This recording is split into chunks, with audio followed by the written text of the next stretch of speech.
조금 전에 소개받았던 대로 저는 그 신학을 좀 늦게 했었습니다. 늦게 하고 제가 신학대학원에서 공부할 때 여기에서 전도사로 교육전도사로 심무하셨던 우리 김정문 전도사님과 함께 신학 공부를 했었습니다.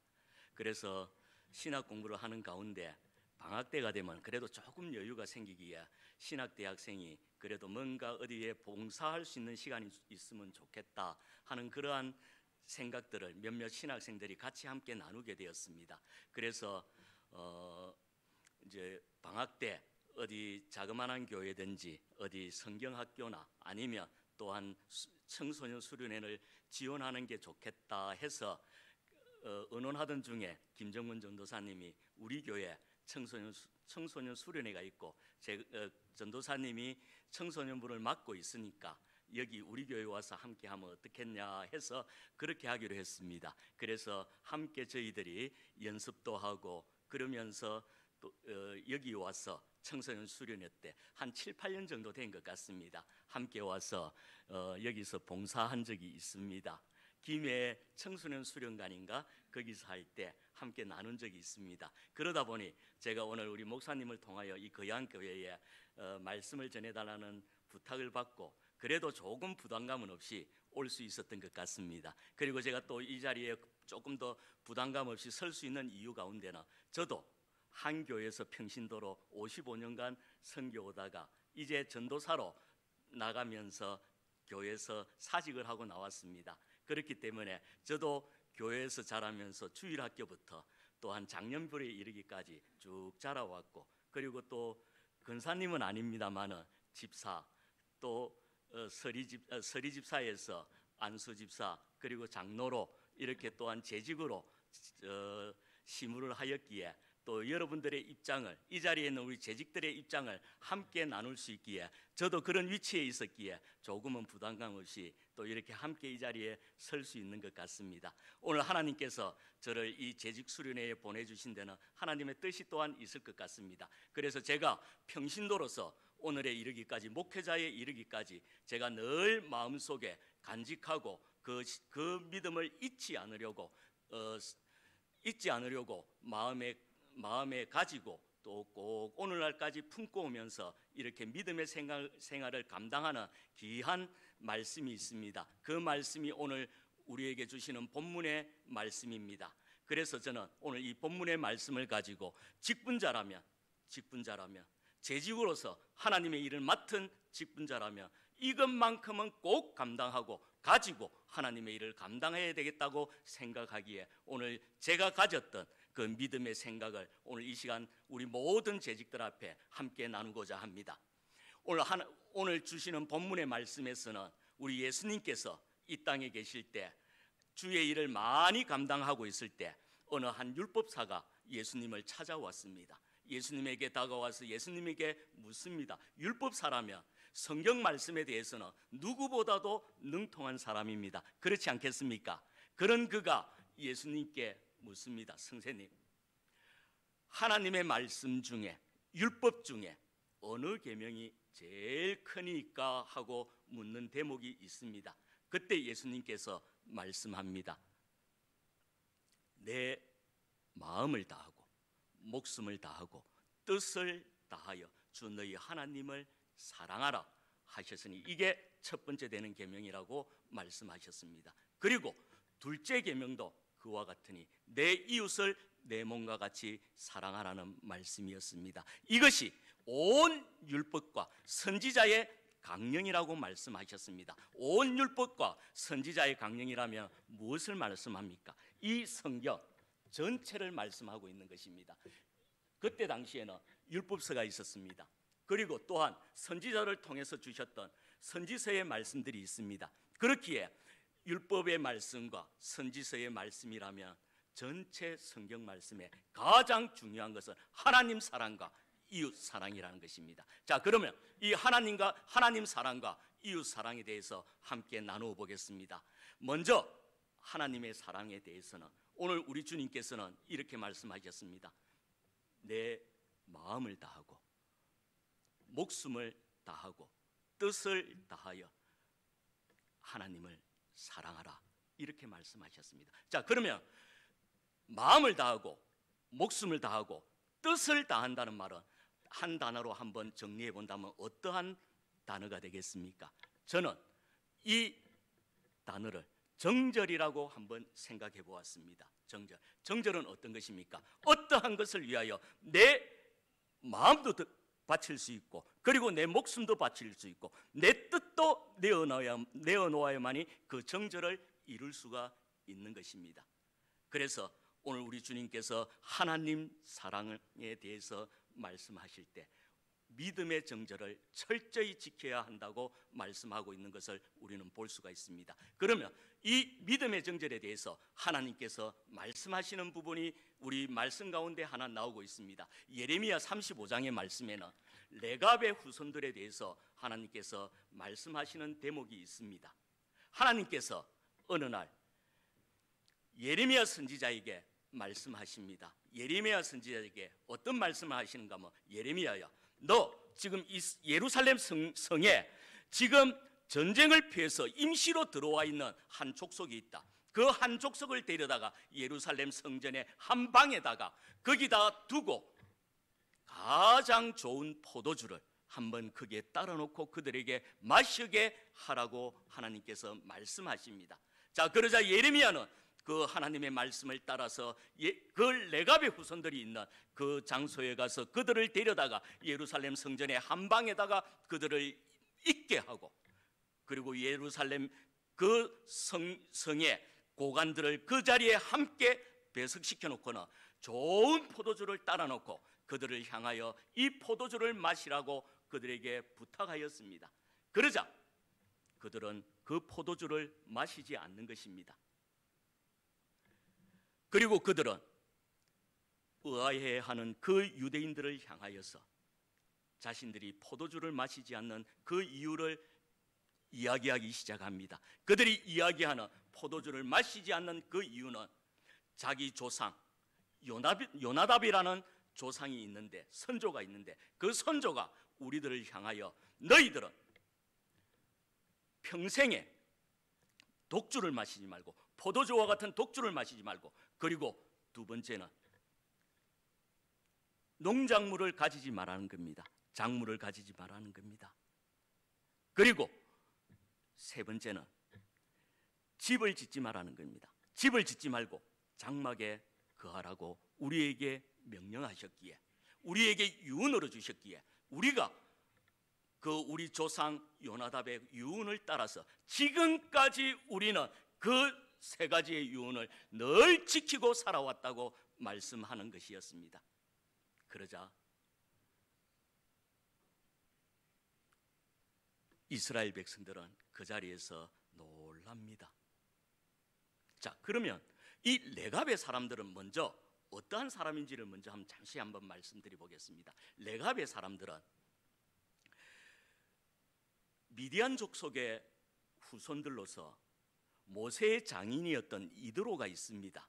모세의 장인 이드로는 모세에게 여러 가지 도움을 주고 그에게 지혜를 제공하면서 나중에 모세가 가나안 땅에 들어가게 될 때 이 이드로도 함께 가나안 땅에 들어가서 그곳에 정착하게 되었습니다. 그 이드로의 후손 가운데 레갑이라는 사람이 있었고, 그리고 레갑의 자녀 가운데 요나답이라는 사람이 있었다는 것입니다. 그러하기에 이 레갑의 후손들은 그 이스라엘 민족 가운데 거하면서도 이방인이었습니다. 그리고 소수민족으로서 한 족속으로 유지하고 있는 자그마한 부족을 이루고 있는 그러한 그들이었습니다. 자, 그런데 그들의 조상 요나답이라는 사람은 정말 그래도 그 가문은 믿음의 신앙과 믿음의 정절을 참 잘 지켜왔던 것 같습니다. 그 가운데 이 레갑의 아들 요나답이라는 사람은 그 믿음과 정절이 하나님 앞에 투철하였습니다. 그래서 그는 그때 당시에 주위의 많은 사람들에게 하나님을 향한 믿음의 신앙을 인정받는 그러한 또한 신앙의 종교의 지도자의 반열에까지 있었던 것 같습니다. 그러하기에 그렇게 우상 숭배가 심했던 북이스라엘 그 아합의 시대에 이 사람은 그 시대에 거기서 신앙생활을 하며 이 요나답은 살아왔던 것입니다. 그래서 그 아합의 시대라면 어떠한 시대입니까? 두로와 시돈의 자녀였던 이세벨이 그 북이스라엘의 왕국의 여왕으로 들어와서 완전히 여호와 신앙을 말살하고 아세라와 그리고 바알 신앙을 그 북이스라엘에 온전히 심었던 그때였지 않습니까? 남유다에까지 그 바알의 신앙이 퍼져 들어가는 그러한 이스라엘 역사에 있어서는 아주 암울했던 그러한 시기였습니다. 그러한 시기에 이 요나답은 하나님의 신앙을 잘 지켜오며 하나님과 동행하는 그러한 인물이었습니다. 그러하기에 하나님께서 예후를 통하여 북이스라엘의 장군이었던 예후를 통하여 그 북이스라엘 아합 왕을 하나님께서 징벌하기로 하셨을 때 이 예후는 이 요나답을 그의 병거에 태우면서 그 정변에 함께 참여하게 하였습니다. 예후가 정치적인 면에서 정변을 일으켰다면 이 요나답으로 하여금은 신앙적으로 바알의 세력을 그리고 아세라의 세력을 척결하는 데 앞장서게 하였던 것입니다. 그리하여 이 요나답은 백성들의 신망과 백성들의 그러한 믿음이 그에게 있었기에 그는 그러한 일들을 잘 감당하였을 것입니다. 그래서 이 요나답은 그때 당시에 그러한 그러한 신앙의 일들을 이끌어오면서 많은 것을 그들은 요나답은 보아왔을 것입니다. 그러하기에 신앙을 지켜가는 데 있어서 가장 걸림돌이 되는 것은 술과 같은 독주에 사로잡힐 때 자기 자신을 다스리지 못하여 그 가지고 있던 신앙 자세가 흐트러진다는 것입니다. 그리고 또한 재물을 소유하기에 그 재물에 내 마음이 뺏겨서 신앙생활하는데 바른 그러한 자리에 이를 수가 없다는 것입니다. 그리고 집을 짓고 살게 되면 안일함에 처하게 되고 그 안일함에 처하게 되면 하나님을 향한 신앙 자체도 무너지게 된다는 겁니다. 그리고 재산을 가지고 있다 보면 소유를 넉넉하게 가지고 있다 보면 주위의 많은 대적들로부터 그 또한 침략의 대상이 되기에 요나답은 이 땅을 살아가는 동안 여호와 하나님을 의지하고 살아가는 것이 가장 중요하다는 사실을 그는 분명히 알았습니다. 그는 그렇게 분명히 알았기에 이 땅의 삶은 잠시 있다가는 삶이고 여호와 하나님 앞에 가서 살아가는 삶은 영원한 삶이기에 하늘을 향한 본향을 향한 그 삶을 후손들에게 그는 유언으로 명령하였던 것입니다. 그러하기에 그 유언은 지금 하나님께서 예레미야 선지자를 통하여 그 레갑 자손을 불러다가 여기에서 포도주를 마셔보라고 말씀할 때 그때까지 지켜져 내려왔다는 것입니다. 그러면 지금 예레미야 시대에 여기에 예루살렘 한방에 와서 포도주를 앞에 두고 있는 이 레갑의 자녀들과 그리고 요나답의 시대는 어느 정도의 간극이 있겠습니까? 한 300년 정도의 간극이 있습니다. 사랑하는 재직 여러분, 조상의 유언이 300년 동안 지켜져 내려오는 순간입니다. 대단하죠? 정말 대단합니다. 그래서 하나님께서는 그때 말씀하십니다. 예레미야를 통하여 말씀하십니다. 너희들 이스라엘 백성들아, 너희들 이 레갑의 후손들을 지금 보고 있느냐? 이들은 나의 말도 아니고 그들의 조상의 말을 300년 동안 그들의 그 조상의 유언이 하나도 빠뜨림없이 오늘날 이 시간까지 전하여져 내려오고 지켜오고 있다고 말씀합니다. 그리고 하나님께서 이스라엘 백성들을 향하여 말씀합니다. 얘들아, 너희들은 나의 백성들이 아니냐? 나와 언약을 맺은 백성이 아니냐? 나와 언약을 맺고 나의 말씀 안에 거하겠다고 약속을 했고, 나는 너희들을 향하여 최선을 다하여 너희들을 지켜왔으며 오늘날까지 너희들을 복주고 복주며 주위의 대적들이 너희들을 해하지 못하도록 내가 오늘날까지 지켜오지 않았냐고 하나님께서 말씀하십니다. 사랑하는 재직 여러분, 지금 이 말씀을 전하고 있는 하나님의 마음은 어떠하겠습니까? 하나님의 마음은 정말 아픕니다. 우리 인간의 생각으로 한번 생각해 본다면 정말 그 가슴이 무너지는 것 같을 것입니다. 제가 신학대학원 다닐 때 도서관에 늦은 시간까지 많이 있었습니다. 아무도 없는 도서관에 늦은 시간까지 함께 말씀을 대하다가 오늘 이 예레미야의 이 말씀을 대할 때 저도 모르게 순간적으로 무릎이 꿇어지기 시작했습니다. 그리고 눈에는 눈물이 쫙 맺히는 것을 제가 느낀 적이 있습니다. 그리고 제 마음속에 하나님의 아픈 마음이 제 마음에 울리기 시작했습니다. 그리고 저는 그때 하나님께 또한 결단합니다. 하나님, 저라도 하나님 앞에 바른 종이 되겠습니다.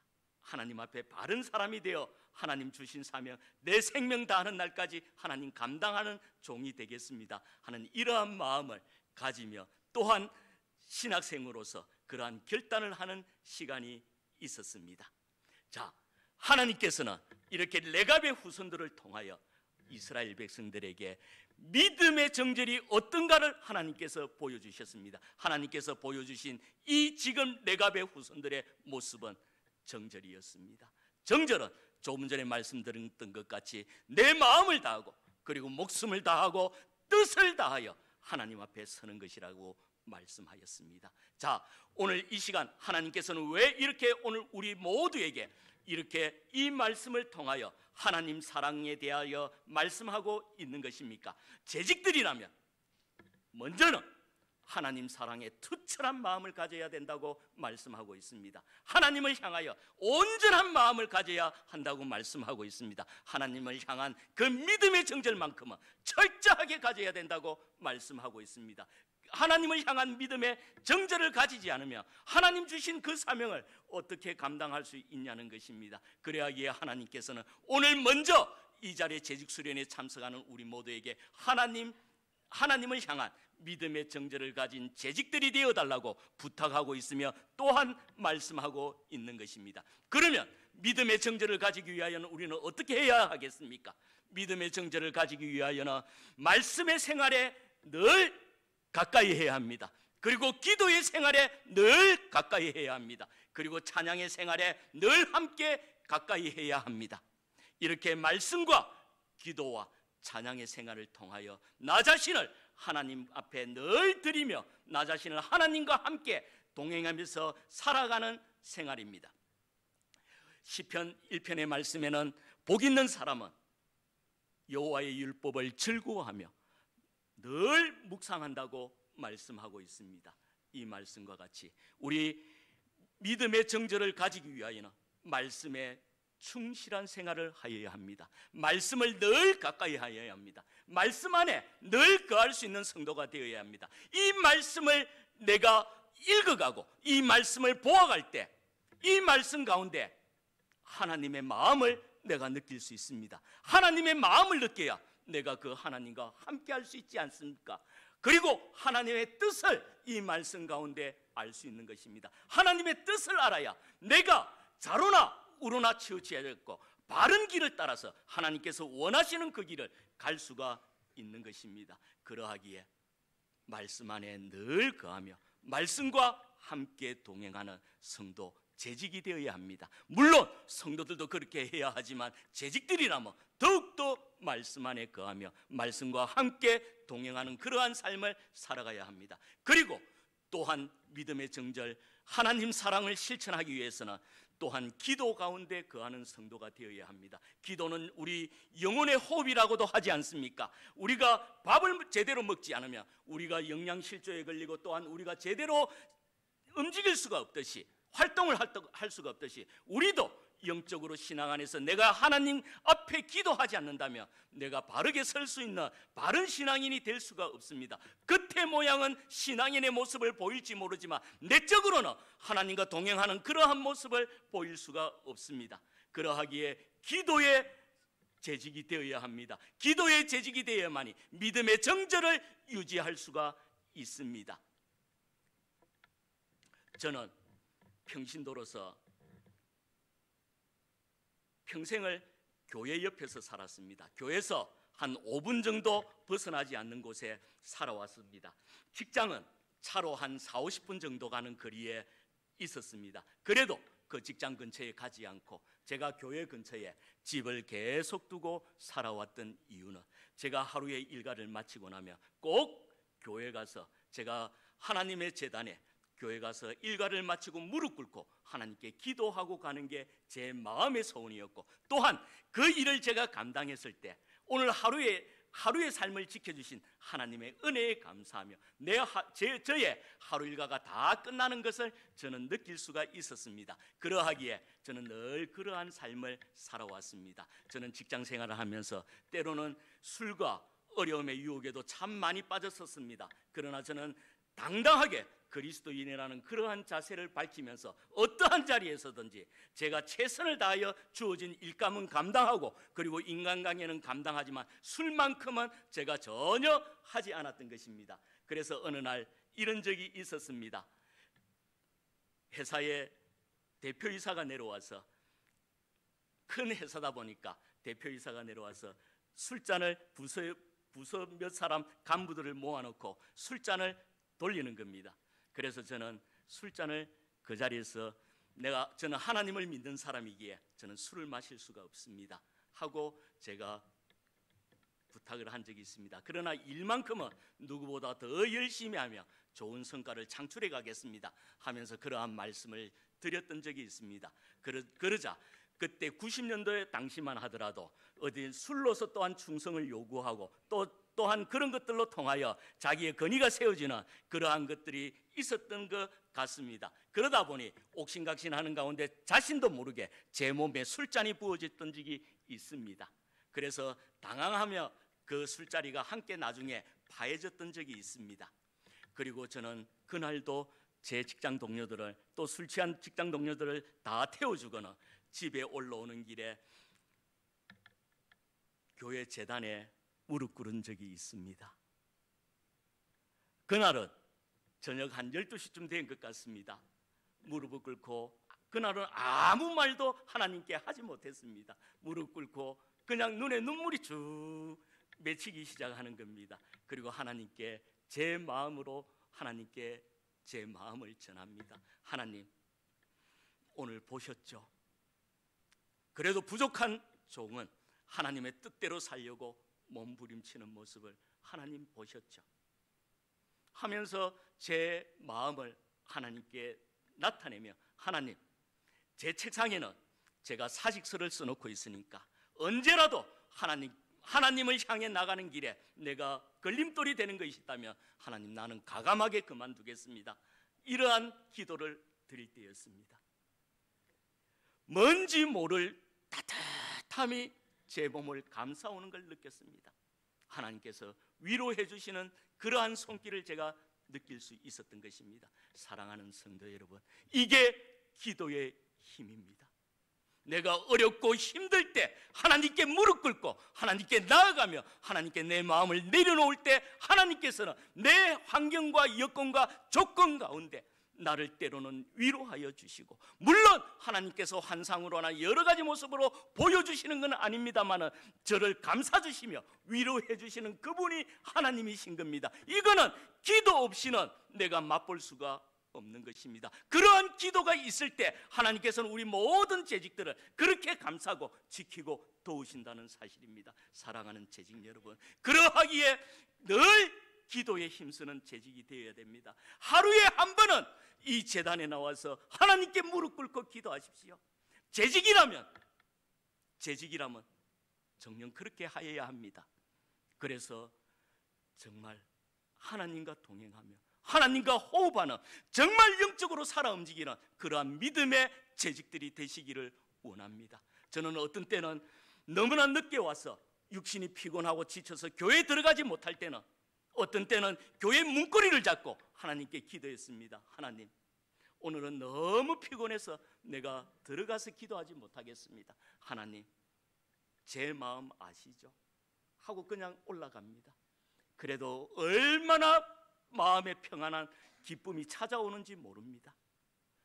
사랑하는 성도 여러분, 오늘 저도 평신도로서 하나님 앞에 재직으로 걸어왔던 목회자이기에 오늘 이 자리에서 당당하게 제가 제 자신의 신앙의 간증도 함께 곁들여서 합니다. 결코 저를 나타내기 위해서 하는 부분들은 아닙니다. 여러분들과 같은 재직의 입장에 있었기에 같은 마음으로 같이 나누기를 원하여 이 시간 이 말씀을 드리는 겁니다. 그리고 세 번째로 또한 하나님의 또한 믿음의 정절을 간직한 재직이 되기 위해서는 어떻게 해야 할까요? 찬양의 생활 가운데 거해야 합니다. 우리의 입술을 통하여 늘 하나님을 찬양하며 하나님께 영광 돌릴 수 있는 그러한 성도가 되어야 하며 또한 재직이 되어야 합니다. 왜? 찬양은 하나님을 향하여 하나님의 영광을 위하여 하나님께 내 마음을 통하여 내가 입술로 하나님께 영광을 돌리는 것이 않습니까? 입술로 영광을 돌려야 되는 그 부분도 있습니다만 또한 입술로 찬양한다는 것은 제 입술로는 하나님을 찬양하는 입술이라는 겁니다. 그러면 제 자신의 상태, 우리 재직들의 마음의 상태도 온전히 하나님을 향해 가는 그러한 재직들로 바뀌게 된다는 것입니다. 말은 내가 입에서 뱉어내는 말이 하나님을 향하여 찬양하는 찬양이라면 내 입술로 통하여 세상을 향하여 저주하는 말이나 불평하는 말이나 그러한 말을 내가 뱉어낼 수 있겠습니까? 그만큼 말은 중요합니다. 그러하기에 하나님을 향하여 찬양하는 그러한 성도라면 하나님과 동행하는 귀한 믿음의 모습을 갖춘, 정말 하나님과 함께 하나님의 은혜 안에서 성화되어가는 그러한 성도들의 모습으로 자리 잡게 된다는 사실입니다. 그러하기에 하나님 사랑을 실천하기 위하여는 믿음의 정죄를 가져야 된다고 말씀하셨습니다. 그러면 믿음의 정죄를 가지기 위하여는 말씀 안에 온전히 거하며 그 말씀을 통하여 하나님의 마음도 알아가며 그리고 하나님의 뜻을 알아서 하나님의 뜻과 동행해야 된다고 말씀드렸습니다. 그리고 또한 기도하는 성도가 되어야 된다고 말씀하셨습니다. 기도함을 통하여 하나님과 교통하며 하나님의 내 마음의 소원과 내 마음의 감사를 내 마음속 깊은 곳에서부터 하나님을 향하여 올려드리고 그리고 그 기도의 줄기를 통하여 하나님 주시는 은혜의 복을 내가 마음껏 받아서 하나님과 동행하며 하나님의 뜻을 감당하는 재직이 되어야 되는 것입니다. 그리고 찬양의 생활을 통하여 내 자신이 하나님 앞에 온전히 드려지는 그러한 모습으로 하나님 앞에 서야 된다는 사실입니다. 그리고 두 번째, 하나님께서 또한 우리 모두에게 요구하시는 것은 재직으로의 삶에 있어서 이웃 사랑을 내 몸과 같이 실천하는 재직이 되어달라고 하나님께서 말씀하고 있습니다. 우리 주님께서 뭐라고 말씀합니까? 이웃을 사랑하되 내 몸과 같이 사랑하라고 말씀하고 있습니다. 그러면 이웃 사랑에 대해서 한번 하나님께서 우리에게 보여주셨던 예를 하나 통해서 말씀드리겠습니다. 욥기서를 통해서 잠시 한번 나눠보려고 합니다. 욥은 하나님께서 가장 인정하는 동방의 의인이라고 하나님께서 칭찬하였던 사람이었습니다. 그래서 욥기서의 말씀은 1장에서 42장까지의 말씀이 나와 있습니다. 그런데 1장과 2장의 욥만 보더라도 우리가 따라갈 수도 없고 우리가 감당할 수도 없는 그러한 욥의 귀한 믿음의 신앙의 모습을 볼 수가 있습니다. 하나님을 향하여 아주 대단한 믿음과 그리고 믿음의 정죄를 가진 그러한 믿음의 사람이었습니다. 그렇지 않습니까? 그런데 그러면 1장과 2장의 욥기서만 있으면 우리에게 충분한 교훈을 주고 우리에게 충분한 또한 믿음의 거울로서 우리에게 줄 수 있다고 볼 수가 있습니다. 그러나 욥기서는 42장의 말씀까지 있습니다. 하나님께서 왜 42장의 말씀까지 욥기서를 두면서 오늘날 우리에게 그 욥기서를 통하여 우리의 믿음의 신앙의 거울로 삼게 하고 있는 것입니까? 하나님 보좌 앞에 어느 날 사단이 서게 되었습니다. 어느 날 사단이 서게 되었고 하나님께서 그 사단을 향하여 말씀하십니다. 내가 어디를 다니다 왔느냐? 우리가 세상 여러 곳을 두루 돌아다니다 왔나이다. 사탄이 얘기합니다. 그러자 하나님께서 사탄에 대하여 이야기합니다. 네가 혹시 내 종 욥을 유의하여 보았느냐고 말씀합니다. 그리고 하나님께서는 욥기서 1장 7절 2장 2절의 말씀에 그 욥을 향하여 하나님께서 자랑하기 시작합니다. 내어놓기 시작합니다. 욥과 같이 순종하며 악에서 떠나며 하나님 앞에 온전한 사람이 이 세상에는 없느니라고 하나님께서 말씀합니다. 그러자 사탄이 하나님 앞에 뭐라고 이야기합니까? 하나님, 그 욥이 하나님을 그렇게 신실하게 섬기는 데는 이유가 있기 때문입니다. 그 이유는 하나님께서 복을 주셨기에 그가 하나님을 섬기지, 만약에 그에게 그 복을 다 거두어 가게 된다면, 그에게 줬던 모든 것을 거두어 가게 된다면 그는 하나님을 저주하며 하나님을 떠나게 될 것이라고 말씀합니다. 그러자 하나님께서 그러면 네가 한번 시험해보라고 말씀합니다. 그러자 그 즉시 사탄은 욥에게 내려가 그의 모든 재산을 다 걷어갑니다. 그리고 그들의 자녀들까지 다 걷어갑니다. 그래도 욥은 주시니도 하나님이시요 가져가시는 취하시니도 여호와시라며 그 욥은 조금도 요동하지 않습니다. 그러자 사단은 또 하나님께 이야기합니다. 하나님, 욥이 자기 몸은 온전하기에 그가 하나님을 지금 부인하지 않습니다. 만약에 그의 몸을 치게 된다면 하나님, 분명히 그는 하나님을 저주하게 될 것입니다. 그리고 하나님의 품을 떠나게 될 것입니다. 그렇게 얘기하는 장면을 우리는 볼 수가 있습니다. 그러자 하나님께서 이야기합니다. 그의 생명만큼은 손대지 말고 그에게 시험해보라고 말씀합니다. 그러자 그 사단은 그 즉시 또한 욥에게 내려가 어떻게 합니까? 그 몸을 완전히 악창으로 뒤덮게 합니다.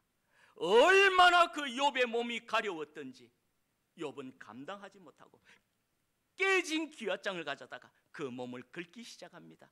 그 고통은 이루 말할 수 없었던 것입니다. 욥은 자신의 전 재산도 지금 잃었습니다. 자신의 자녀들까지 잃었습니다. 그리고 자신의 몸은 지금 악창으로 고통 가운데 있습니다. 그런데 거기에 더하여 자신의 아내까지도, 지금 아내까지도 그에게 와서 하나님을 저주하고 욕하라고 하면서 아내마저도 그의 곁을 떠나버리고 맙니다. 이제 그 욥에게는 남은 것이 아무것도 없습니다. 이러한 상태에 욥의 절친했던 세 친구가 그를 찾아옵니다. 그리고 그 욥의 그 아픈 모습을 바라보면서 7일 동안 아무 얘기도 하지 못하고 그의 곁에 그냥 앉아만 있습니다. 그의 그 모습과 환경이 얼마나 처절하였기에 7일 주야를 아무 말도 하지 못하고 있는 겁니다. 그러다가 1회째가 되어서 말문을 열기 시작합니다. 처음에는 조용한 말투로 욥을 위로하기 시작합니다. 그러나 사실 친구들이 욥을 위로하는 그 말은 욥을 위로하기보다는 욥을 공박하는 말이었습니다. 욥의 친구들이 하는 말은 욥아, 네 아픔을 보니까 정말 너의 마음이 참 많이 아프겠구나. 그러나 욥아, 까닭 없이 징벌받는 사람은 없는데 네가 뭔가 하나님 앞에 잘못한 것이 있으니 너 하나님 앞에 회개해야 되겠다. 그렇게 말하기 시작합니다. 그러자 욥도 친구들의 그 충고를 받아들입니다. 사실 욥도 그러한 사고를 가지고 있었습니다. 인과율이라는 사고입니다. 인과율. 이 인과율이라는 것은 어떤 건가 하면 어떤 일의 결과에는 분명히 원인이 있다는 것입니다. 어떠한 일의 결과에는 분명히 그 원인이 있기에 너에게 지금 이 고통과 이 환난이 있지 않느냐? 그러니까 너는 그 원인을 따라서 하나님께 회개하라는 것입니다.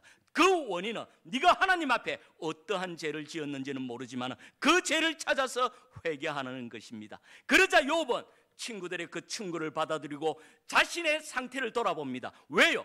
욥도 그 인과율에 대해서는 자신이 인정하고 있었기 때문입니다. 그 인과율의 최대의 수혜자는 다른 사람이 아니었습니다. 욥이었습니다. 욥은 하나님을 철저히 섬겨왔기에 하나님으로부터 많은 복을 받았거나 그는 하나님을 온전히 섬겼기에 자신이 많은 복을 받았다는 사실을 그는 알고 있었습니다. 그렇게 느끼고 있었습니다. 그러하기에 그러한 인과율의 최대 수혜자는 바로 욥이었던 것입니다. 그러하기에 욥은 자기 자신을 돌아보기 시작합니다. 자기 자신을 돌아보면서 하나님 앞에 세워갑니다.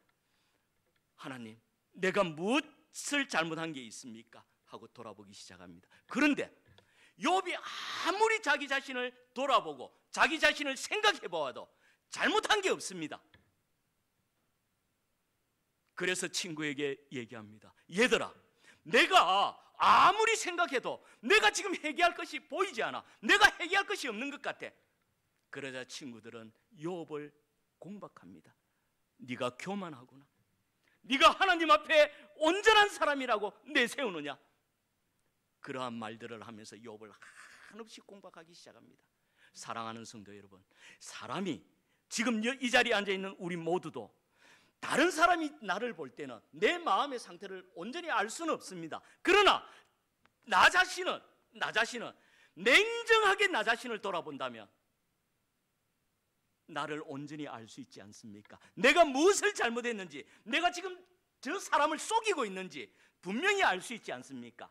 욥은 지금 자기 자신을 냉정하게 돌아봅니다. 하나님 앞에 온전하게 내어놓기 위해서 그가 고민하였습니다. 욥이 어떤 사람이었습니까? 자기의 열 자녀가 잔치를 배설했던 그 뒷날에는 그 열 자녀들이 알고도 짓고 모르고도 지은 죄들을 하나님 앞에 그 10번의 번제를 통하여 대신 하나님 앞에 제물을 드리면서 그들의 죄를 용서를 구했던 그가 아닙니까? 그러한 욥이 있기에 자기 자신의 죄를 냉정하게 돌아다봅니다. 그러나 아무리 찾아도 없는 것입니다. 그렇게 욥의 세 친구와 욥과의 논쟁이 욥기서에 쭉 이어지기 시작합니다. 그리고 욥은 이제 그 친구들과의 그 논쟁 가운데 내가 잘못한 것이 없는데 왜 내게 이러한 저주가 임했단 말인가 하면서 자기는 자신의 태어난 날을 또한 저주하기까지도 하면서 하나님 앞에 항변하기 시작합니다. 내가 무엇을 잘못했습니까? 하면서 그의 마음을 하나님께 토로하기 시작하였던 것입니다. 그러자 하나님께서 욥에게 찾아오셨습니다. 그리고 욥에게 말씀하십니다. 하나님께서는 하나님의 창조 섭리를, 하나님의 경륜을 말씀하시면서 네가 이 땅을 기쳐놓을 때 네가 함께 했느냐 시작해서부터 하나님께서 하나하나를 하나님의 경륜 가운데, 하나님의 크고도 넓은 그 경륜 가운데 하나님께서 하나하나를 욥에게 말씀하시면서 욥에게 하나님의 크고도 넓으심을 욥에게 보여주기 시작합니다. 그러자 욥은 그 순간 깨닫기 시작합니다. 그래, 맞아. 하나님의 이 세상을 운영하시는 경륜에는, 하나님의 섭리에는 맞아, 인과율이라는 틀도 분명히 있어. 하나님께 순종하면 복을 받고 하나님께 불순종하면 저주를 받는다는 그러한 인과율의 틀은 분명히 있다는 건 사실이다. 그러나 그 인과율만이 하나님께서 운영하시는 그 경륜에는 다가 아니라는 사실입니다. 하나님의 섭리는 우리들 사람들의 생각에 그 가운데 가둘 수 없다는 생각을 그가 하게 됩니다. 하나님은 너무도 크고 넓기 때문에 하나님의 섭리는 어떠한 경우로 이루어지는지 알 수 없다는 것입니다. 이러한 인과율의 틀은 우리가 예수님께서 이 땅에서 세상에 계실 때 제자들을 통하여서 보여주신 적이 있습니다. 예수님께서 이 땅에 있을 때 제자들이 예수님과 함께 길을 가다가 한 소경을 만나게 됩니다. 한 소경을 만나게 되었을 때 그 제자들은 예수님께 묻지 않았습니까? 주님, 저 소경이 자기의 죄 때문입니까? 아니면 부모의 죄 때문입니까? 묻는 것을 볼 수가 있습니다. 이 제자들이 지금 예수님을 향하여 묻고 있는 그 기저에는, 그 바닥에는 어떠한 것이 있습니까? 바로 인과율의 사상이 있었던 것입니다. 이들에게는 쭉 내려오면서 그 신명기 28장을 기준으로 하고 있는 그 인과율이라는 그러한 틀이 그들의 자신 속에 완전히 자리하고 있었기 때문인 것입니다. 그러하기에 욥도 그렇게 생각했으며 욥의 친구들도 그렇게 생각하며 하나님께 순종하면 복을 받는다. 그러나 또한 하나님의 말씀에 저주하며 저주를 받는다. 그러면 복을 받는다는 것은 하나님께 순종하는 사람이고, 저주를 받는다는 것은 어려운 환경과 저주 가운데 있게 된다는 것은 하나님께 불순종하는 사람의 전형이라는 것입니다.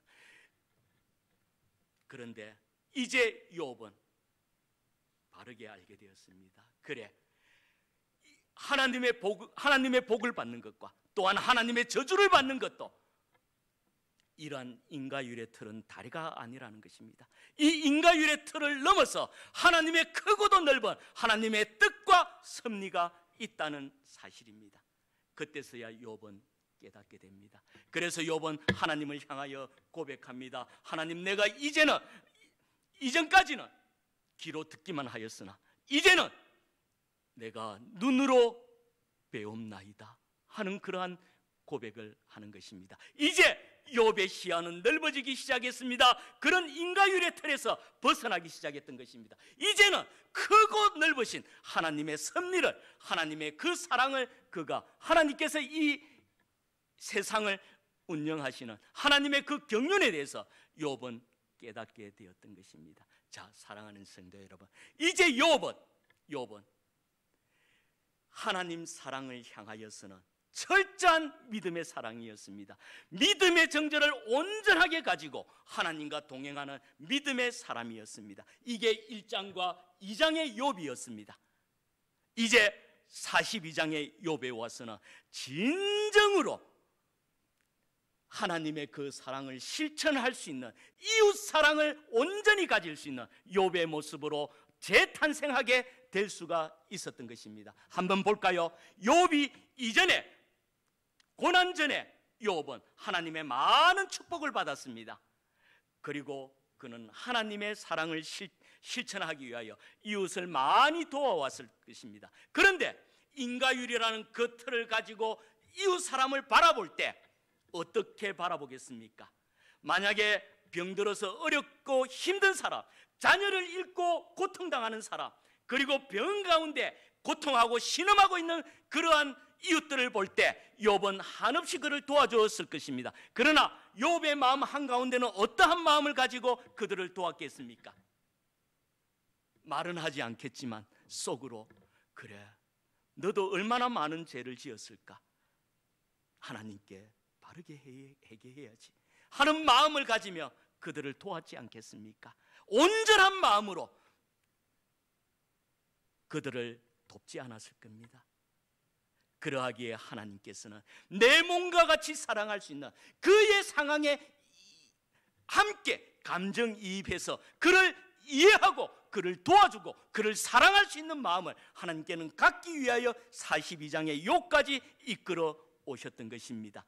욥은 그 고난을 통하여 그 자신이 이제 온전한 하나님의 사랑으로 거듭날 수 있게 되었던 것입니다. 그래서 철저한 믿음의 정절을 가지고 하나님 사랑을 실천하는 수직적인 신앙은 이미 1장과 2장의 욥을 통하여 그가 가지고 있었습니다. 그런데 이제 42장까지의 그 고난의 욥을 통하여 욥은 이제 진정으로 이웃 사랑을 실천하는 그러한 수평적인 신앙까지 함께 가지게 되었던 것입니다. 하나님께서 지금 욥에게 원하셨던 것은 사단에게 욥을 내어놓고 자랑하기 위한 그러한 것보다도 욥을 향한 하나님의 사랑이었습니다.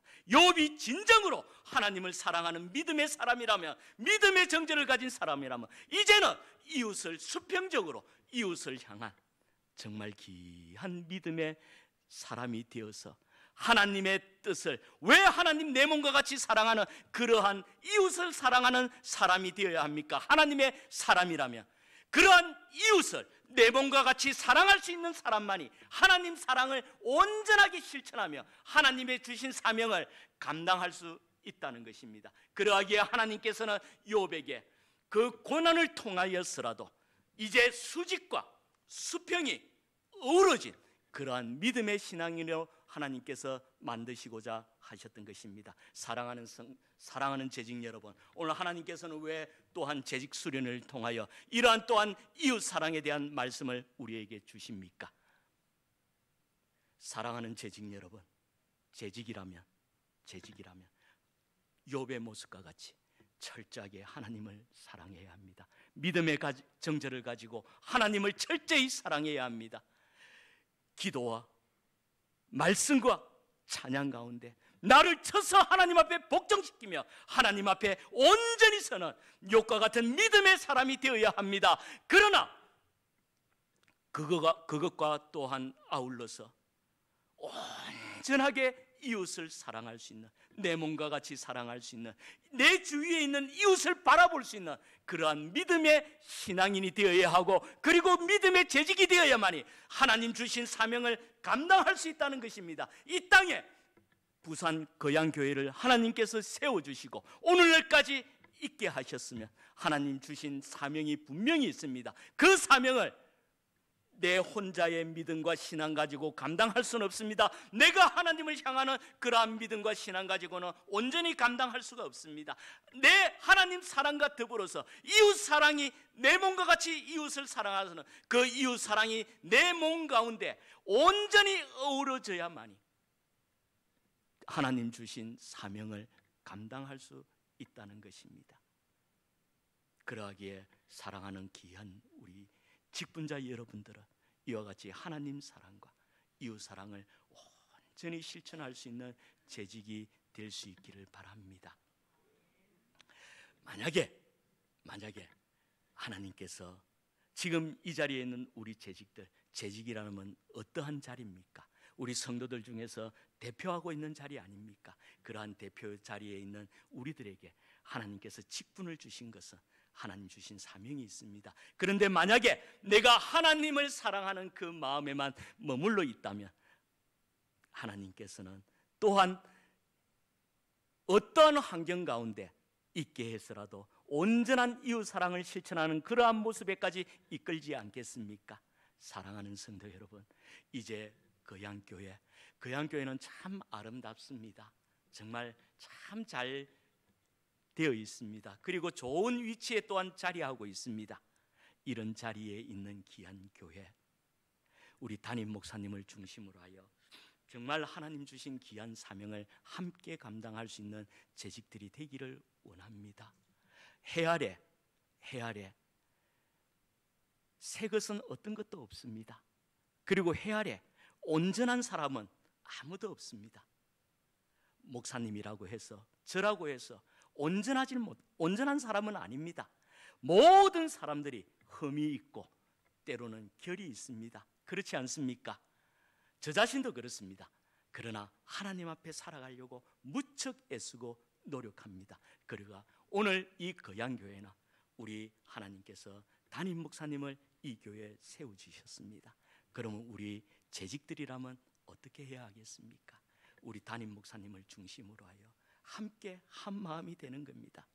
지금 오늘 말씀과 같이 하나님 사랑과 이웃 사랑을 내가 온전히 실천하겠다는 마음의 결단과 다짐을 하게 된다면 우리 목사님과 두 마음을 가진 사람들입니까? 아닙니다. 바라보는 관점이 똑같지 않습니까? 지향하는 바가 똑같지 않습니까? 그러면 한 마음인 것입니다. 그렇게 하나님 사랑과 이웃 사랑하는 마음을 온전히 함께 가지시고 이 지역에서 하나님의 사명을 온전히 감당하는 교회 되기를 원합니다. 제가 우리 담임 목사님과 많은 시간은 갖지 못했습니다. 목사의 모임에 한 번씩 가서 같이 만나서 식사를 같은 자리에 앉아서 식사를 한 적이 한 몇 번 있습니다. 그러다 보니 함께 만나면 손을 잡고 인사를 함께 나눕니다. 어느 날이었습니다. 목사님 손을 꼭 잡고 인사를 했습니다. 그런데 제 마음 가운데 아련한 마음이 전해지기 시작합니다. 그리고 제 마음 속에서 목사님을 위하여 내가 함께 많은 기도를 해야 되겠구나 하는 생각이 들어오기 시작합니다. 저는 지금까지 평신도로서 목회자의 길을 걸어오면서까지 저 자신도 참 많은 아픔이 있었습니다. 아련한 기억들이 많습니다. 목회자의 자리에 서기까지, 그리고 또한 교회를 개척하기까지 순탄한 길은 없었습니다. 그러다 보니 저도 늘 하나님 앞에 무릎 꿇고 기도하면서 하나님과 어쨌든 해결하려고, 사람을 의지하지 않고 하나님을 의지하며 하나님과 동행하며 내가 하나님 앞에 세워가려고 무척이나 노력해왔습니다. 그런 마음을 알기에 뭔지는 모르겠습니다만 목사님의 손을 잡는 순간 제 마음에 울려오는 울림이 분명히 있었습니다. 그러면서 목사님을 위하여 기도하고 있는데 어느 날 목사님께서 제게 재직 수련을 위해서 말씀을 좀 전해줄 수 있냐고 부탁하시는 겁니다. 그래서 제가 흔쾌히 허락하고 오늘 이 자리에 왔습니다. 사랑하는 성도 여러분, 정말 귀한 교회, 우리 주님께서 세워주신 귀한 지도자가 있지 않습니까? 꼭 하나가 되십시오. 하나가 되어서 온전히 이 지역을 위해서 감당해야 될 일들이 많습니다. 온전히 이웃 사랑을 실천하며 그 이웃에 있는 영혼들을 정말 내 혈육과 같이 생각하고 내 몸과 같이 생각하며 그들을 하나님께 인도할 수 있는 그러한 마음들을 가지고 서로 당회와 재직회 모두가 한 마음이 되어서 협력하여서 우리 교회에 가장 필요한 빛과 소금의 역할을 감당하는 것이 무엇인가를 생각하면서 그 일을 꼭 감당할 수 있기를 바랍니다. 이제 한 아이의 이야기를 제가 한번 말씀드리며 마치려고 합니다. 제가 안양에서 한 4년 정도 부목사 생활을 한 적이 있습니다.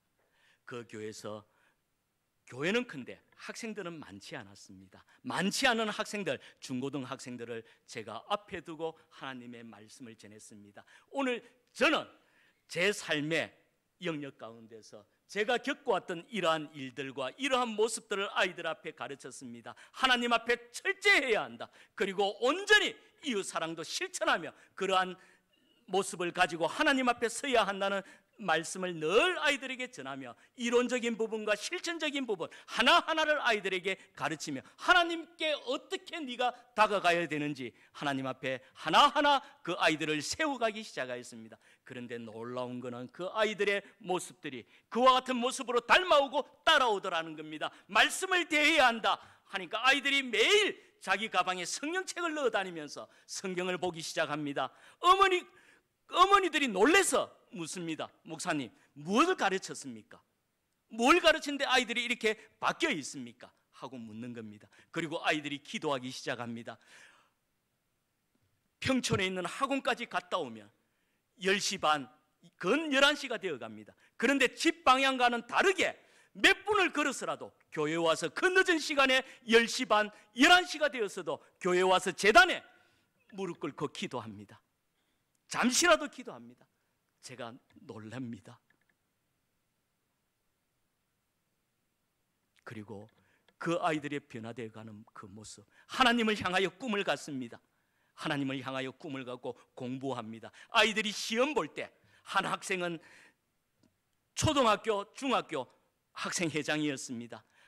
공부도 전교에서 1등하는 학생이었습니다. 시험을 볼 때 시험지 맨 상단에다가 시험지 받으면 시험 보기 바쁩니다. 시간에 쫓겨서. 그런데 이 아이는 1분, 2분을 하나님께 기도합니다. 시험지 받으면 맨 위에 상단에 요만큼의 여백이 있는데 십자가를 딱 그려놓습니다. 그리고 하나님, 내가 최선을 다하여 하나님 노력하였습니다. 하나님, 내 노력 위에 하나님의 은혜에 도우시는 손길이 나와 함께 해주세요. 예수님의 이름으로 기도합니다. 이러한 기도문을 적어놓고 시험을 봅니다. 그런데 놀라운 것은 그 아이의 시험지가 8과목이 중학교 3학년 때 8과목이 모두 만점이었습니다. 그런데 그 담임 선생님이 교회를 다니다 보니까 그 아이의 시험지를 보고 너무도 기특하고 놀라서 그 시험지를 8장을 다 겹쳐놓고는 사진을 찍어서 어머니에게 보내준 걸 제가 받은 적이 있습니다. 제가 그 모습을 보면서 한없이 눈물 흘려 보았습니다. 하나님, 제가 하나님 앞에 서서 바르게 서서 가고 아이들에게 바르게 가르치려고 할 때 하나님, 내게 아이들의 이런 모습의 결실들이 있는 걸 하나님 감사합니다. 그리고 이 아이들이 자신의 미래의 이력서를 가지고 도전받기 시작합니다. 그리고 자기의 꿈을 가지기 시작합니다. 어떠한 꿈을 가집니까? 하나님을 향한 믿음의 꿈을 가집니다. 어떤 아이는 공군사관학교 꼭 가기를 소망하여서 공구 참모총장이 되겠다는 꿈도 가지고 있습니다. 제가 지금도 하나이를 놓고 함께 기도하고 있습니다. 그리고 그 아이들이 또한 대학 가서 제게 연락 왔을 때, 저를 찾아왔을 때 하는 말이 있습니다. 목사님, 저도 목사님처럼 살겠습니다. 목사님이 바보처럼 산다고 말씀하셨듯이 저도 대학 가서 일절 술을 마시지 않겠습니다. 제 자신을 하나님 앞에 지키겠습니다 하면서 이러한 고백들을 하는 아이들을 보았습니다. 그리고 어떤 아이는 또 군대 입대하면서 제가 아이들과 함께 예배 드릴 때 38장 찬송 예수 우리 왕이여 하는 그 찬양을 늘 즐겨 같이 아이들과 하였습니다. 그 찬양을 제게 틀어놓으면서 목사님, 지금 이제 부대 들어갑니다. 제가 군생활 잘할 수 있도록 기도해 주세요. 이러한 모습도 보았습니다. 사랑하는 성도 여러분, 제가 지금 이 말씀을 잠시 드리는 것은 어린 아이들도 하나님의 말씀을 듣고 말씀 안에, 기도 안에, 찬양 안에 거하게 될 때 이러한 믿음의 아이들로 세워지려고 노력하고 몸부림치는 모습을 볼 수가 있는데, 오늘 이 자리에 계신 우리 모든 재직들은 이제 온전하게 생각할 수 있으며 모든 것을 감사할 수 있는 그러한 자리에 있습니다. 그러한 재직들이라면 이러한 아이들보다도 더 잘하실 수 있을 거라는 믿음 때문에 저도 도전받고 여러분도 함께 도전받고자 이 아이들의 모습들을 한번 말씀드렸습니다. 이제 마지막으로 부탁드리겠습니다. 꼭 부산 우리 거양교회 부산 지역에서 가장 아름다운 모습의 교회, 목사님을 중심으로 하여 온 재직들이 한마음 한뜻이 되어 온전한 뜻을 이루어가는 귀한 교회라는 그러한 소문이 제 귀에도 들려지기를 늘 함께 기도하겠습니다.